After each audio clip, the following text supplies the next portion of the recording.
Good morning, humble practitioners. I wanted to get back to an observation week. Next week, I promise we'll do another pose, an actual physical pose, but this time I want you to pay attention to something. One of the Yoga Sutras says that yoga is the cessation of the fluctuations of the mind. And really what that means is the brain becomes, if not quiet, at least you don't get distracted by the busyness in your brain. It'd be good if it got quiet, but we all know there's chatter in there. The hard part is not to get caught up in it. So there's a couple obvious examples of doing this. Say you're in a yoga class and you're on your mat and you're looking around and you're noticing, wow, how come I can't do the pose like she does? And it gets into this whole cycle of judging.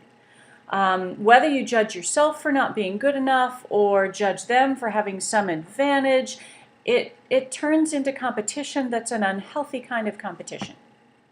So that can be getting caught up in the chatter in your brain. When you're on your yoga mat, you should be in your pose. Another thing that might happen, and I'll stay in the yoga class for this next example, is I've seen it over and over again. Somebody's bending forward and suddenly they start picking at their toenail or their polish or scratching something on their leg. And they first start by noticing, oh, wow, I need to cut my toenails. And then that gets into, maybe I can do that tonight. Or, I know I can't do it tonight because I'm going out, but I'm going to, and then they're in the rest of their day. They're again off the mat. They're no longer in the pose. So I talk about yoga and self-awareness and being present. What I want you to notice is, what kind of things distract you out of the present?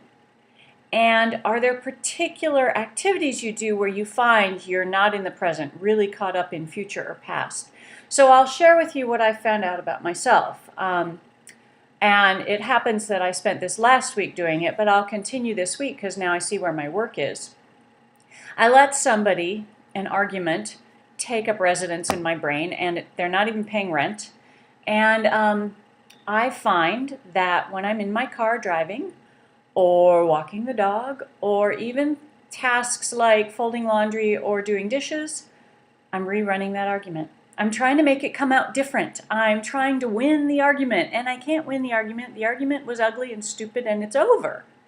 But I'm still in the argument, so I'm in the past. I've also found that I do this about future stuff. I'll start practicing a conversation that hasn't happened yet and may never happen. So for me, I rerun conversations or I practice conversations that have nothing to do with what's going on right now. And those are the places I found myself doing it. Driving, walking the dog, or during chores, tasks around the house.